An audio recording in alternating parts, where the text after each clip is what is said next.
Howdy folks, I'm Perky Pisces, perilously powering petite pontoons. I'm Amber. And here are more petite pontoons for us to power, although, Amber, why are we powering pontoons? I was just thinking about, those videos where they have like animal powered cars, like so the fish like swims around and like it drives a vehicle, but we're a fish, so we're gonna power a pontoon instead. I see. So we have fish driving pontoons. It all makes sense, folks. Here's where you come for all the latest tech. Let's get started. Alright, folks, and our first letter is titled, Am I a Jerk for Telling Everyone How Mother-in-Law Acted at Our Wedding? Throwaway, husband is on Reddit. I am a 26-year-old female, and I just got married to Jack, a 26-year-old male, in August. We have been together since we were 15. Jack and I decided to have an immediately family-only wedding. It was extremely small. My dad, my brother, his parents, sister, and husband. My dad paid for everything. Mother-in-law and father-in-law asked if they can stay with us the week of the wedding, and we say sure. They show up, and they brought my mother-in-law's sister, husband, and niece, 14. The 5 of them are in the entry of the house and expect to stay with us for this whole week. I'm annoyed, especially since they weren't invited, but I say nothing. Mother-in-law walks right past me and then turns to me and asks if we invited Jack's cousin. We will call her Jane. I tell her no, we just invited you guys and my family. The reason Jane is not invited because she's dramatic. Wore white to Jack's sister's wedding and made a scene. The day before the wedding, I get up and I notice that my car is missing. I had last minute things to get done, and it turns out that mother-in-law helped herself to it, so she can go shopping at the mall. I call Jack, and he calls his mom. She returns the car 4 hours later. The mall is 15 minutes away from our house. I was able to get everything that I needed, and I headed home. When I get home, Jack pulls me aside and tells me that mother-in-law yelled at him for having a camera in the house. We have a camera facing the back door. We check it to make sure that the dogs aren't outside and it's locked. Either way, it's not a hidden camera and it's our home. To me, that was sus. So I checked on the footage and I hear how mother-in-law and aunt are absolutely berating me and our house. I show it to Jack and he says to say nothing. The day of the wedding arrives, mother-in-law opens our bedroom door and asks for an iron. I go grab one for her. I close the door and I start getting ready. I have a picture of my mom passed away next to the mirror and I'm just in my head all about it. The mother-in-law then opens up the door and then asks for an ironing curler. I get her one. I close the door and I lock it.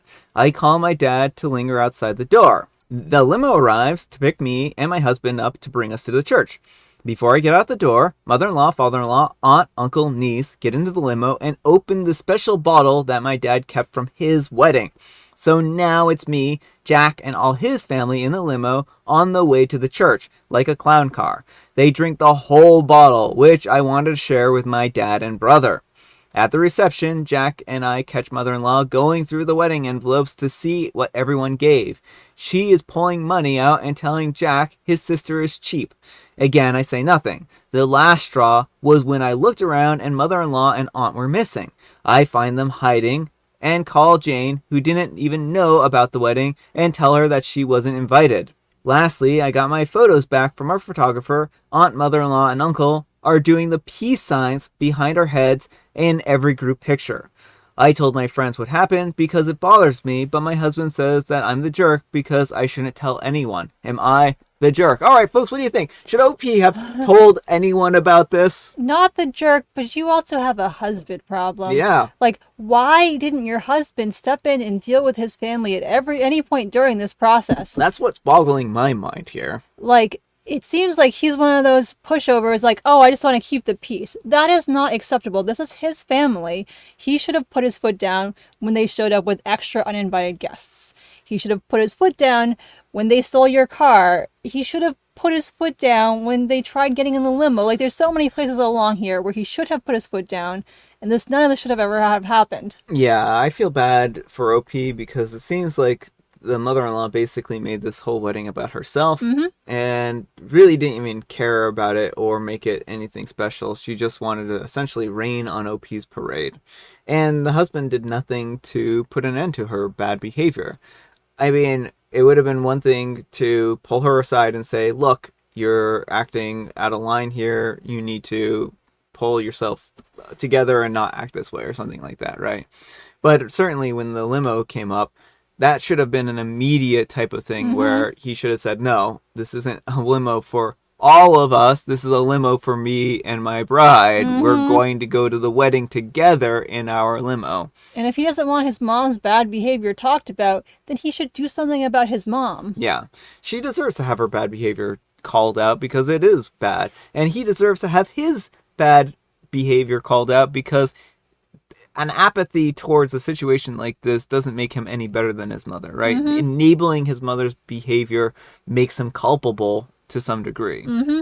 And I know that OP could have also said something and put her foot down, but sometimes the family dynamics are a little awkward for that, and she may have been expecting him to interject or... Well, that's the thing. It's like when you're dealing with in-laws, it can be a very dicey situation, and like mother-in-law can like make it into like a her versus him type of situation and whatnot. So it's always best for the actual family members, to blood family relative, to handle the situation. Yeah, in general. And I mean, I think OP could have been able to have said something in this particular case, but chances are she would have like turned towards the husband, who sounds like he wouldn't have stood up for them anyways. Like, it sounds like they would have just walked all over OP and gone and done it anyway, and the husband wouldn't have done anything. Yeah, because when the car was taken, he didn't do anything. Everyone was like, please bring back the car, Mom. Yeah. Don't drive away with the car, Mom. Please bring it back. Half-hearted at best. Right, like, why wasn't he like, Mom, if the car isn't back in 30 minutes, I am calling the police. Yeah, something like that. But let me know what you folks think. So anyhow, take care and good luck. And Just a Gal and a Barb says, you also should feel okay to say no to them. You didn't say a word about the bottle that was special. Don't be a victim, have boundaries, and your husband needs to reinforce them, not the jerk.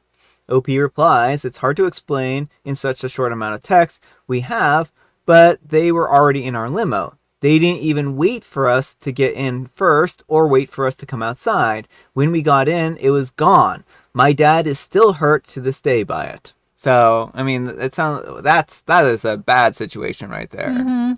OP didn't even have a chance to say no at that point. Right, like it was all drunk, and then they're like, oh, well, we're gonna get a limo ride because of course we are. And Granby Tank says, you and your new husband need to have a face-to-face meeting and get on the same page about how to handle his relatives in the future, because this is only the beginning of the meddling. I emphasize his because it's my firm belief that each partner in a marriage should be the one who handles their own family members. So I hope your new husband grows a pair and can do the job. Not a jerk for needing to vent, as your husband would just tell you to be quiet. And Crystals 2000 says, OP, I kept reading this and thinking, grow a backbone over and over. People call me a pushover, and I never would have put up with this. The second that they showed up with other people, I would have said to her, I'm sorry, mother-in-law. I only said that her and blank were staying with us. We can't have you guys staying with us too. You and your husband need to see a therapist who can help you guys learn to establish boundaries, or your lives are going to be miserable. I mean, I think family therapy here would be a good idea, couples counseling. And speaking of champagne, am I the jerk for being upset that my spouse opened champagne that I was saving for a special occasion? At the start of COVID, when things looked bleak and uncertain, I, a 47-year-old female, bought a bottle of champagne to save for a future occasion. Had not opened it. When asked occasionally by spouse, 45-year-old male, if I wanted to open it, I said no, I wanted to save it. This weekend, we went for a short trip. We talked about bringing a bottle of sparkling wine that we had just gotten as a gift, but I was ambient and I had a bad head cold. At the last minute, my husband tosses a bottle in the car. Also brought enough hard liquor for a few mixed drinks. We are not big drinkers. That night, he brought out the bottle that he brought, and I saw that it was my special champagne, not the Prosecco wine. I told him not to open it because I was still saving it. He blew up on me and called me an idiot for saving it when I didn't have anything in mind to open it for, or what the future specific reason that I was saving it for, and that the whole idea was just stupid. He offered to replace it later, no nearby liquor stores, and I said no, I would prefer to save it.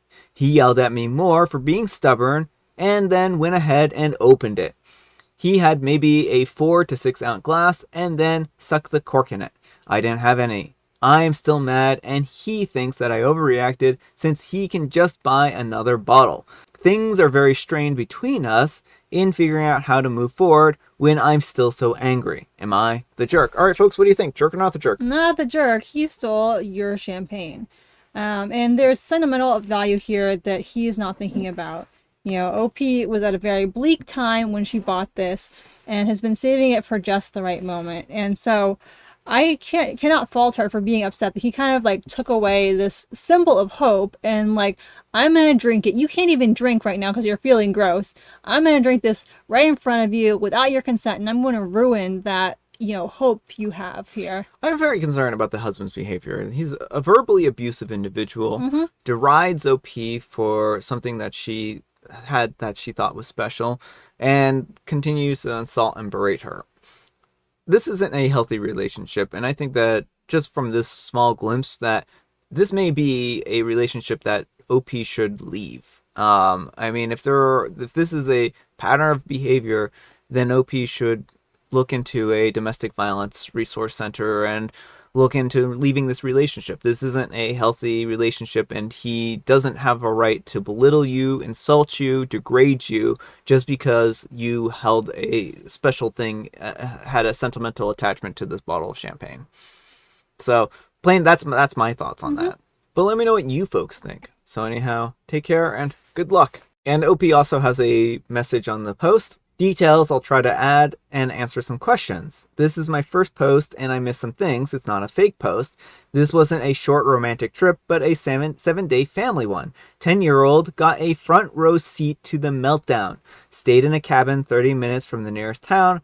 Brought some alcohol to have with dinners that I cooked in the cabin. Spouse is not a champagne fan. He drinks red wine. Offered to replace was tossed out to show that I was not responsible.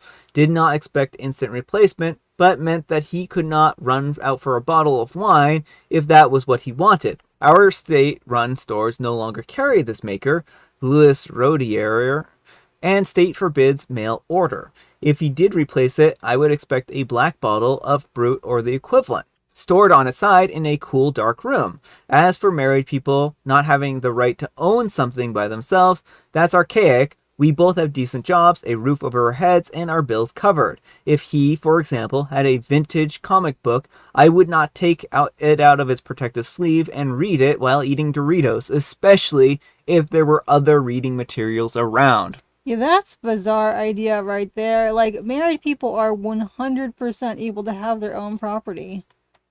Well, I mean, I think that, marital assets, of course, are a tricky type of thing, but you do have a division of things that are yours versus mine, or some, I mean, I think like there are going to be possessions that people are, I think, are allowed to have in a side of a marriage, right? Right. I mean, marital assets tend to be more like the house, Yeah. Potentially vehicles if they're shared. They're kind of the big ticket items. There's still an assumption that people will have personal property. Yeah. You're not expected to sell every last shirt you own so you can divide up all your marital assets in the case of a divorce. Yeah, and I think that it's odd that people would say that you can't have any property of your own in a marriage, because I don't think that that's a true statement. I think if you were to look around your household, you would say that, oh, this is my shirt, right? You're not going to be like, oh, this is our shirt.